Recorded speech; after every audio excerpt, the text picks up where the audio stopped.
Shani papa ya twa brabrebrum ye nyu bi ni awia ye ade konkoso no no apre kokwa wunyatofo enuti na adwempahene aka fufu kentenasia ogbo adom pempunu mu fra twetworo mo bi akere ne su ehunu ma ebe akote hede won ye na wana be ma obi adie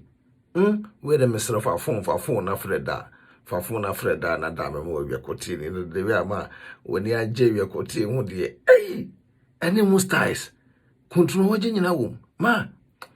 we a champion kama me fu nyina pepe wi akote se ya nka ma man sanke awiu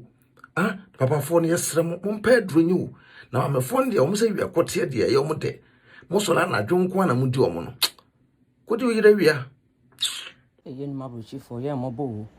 se na wia boya wi ma yokusu kakrai me kon dodo wi akote pa me dida ho na nka be me wo de na tena konwom na de akosina sen wodwane na nka wa wo se wo fini ya ba Abrokyirefo ma ye fini atete kwachiri ade ma na adwo wo no beda ofa nu no wa na ode ese ma hu afa na woni age na wo ma wo na so na wo to pa hia no wo be ya na adwo anka wie ya nkura ni fie nanka wache be me na tena konwom na wa wato amam kacha be ma na say ya na adwo na ma na fon ya Abrokyirefo ma afon ya o mu nkyere mo bobra wia no mu nya say anadwo mo beda no mate aduro no wa no mu di siesie o ka so no meda wie wo ya ntoko no be kono aye da fa na jete gun kon no na kron ko la so be ya wo meteme no ya guase wonu timi no na da so ko kana no ya no obedi watem hwe ni papa ya twa brabrebrum ye nyu bi ni awia woda yi mo yenyu no enso peseto woda na yenyu kama aba aboko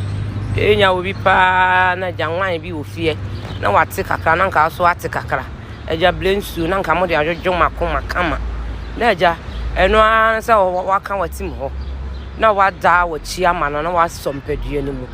wo sompedue no na wada wachi ama no aso mama bi dabe wo gina ho wontimi no na se na mo de we wo di ko jon ade no kra mo de be ne wo ma yese nkunuma no enti no wo gina ho a wontimi enti dabe a wo dampa so bawe wontimi nya sa bia amwa no we se pa nka kuntunu ho pa wada no hwe aye ku kama wo kuntunu ho anka wo yi ni be ma na gina so kireben nanka wodi a pia wo no wani age no wada na se eso na de wo muntimi bebre ntimi wontimi nya da wo ya na nimbegu asinto do da ho sa da bia na bia ho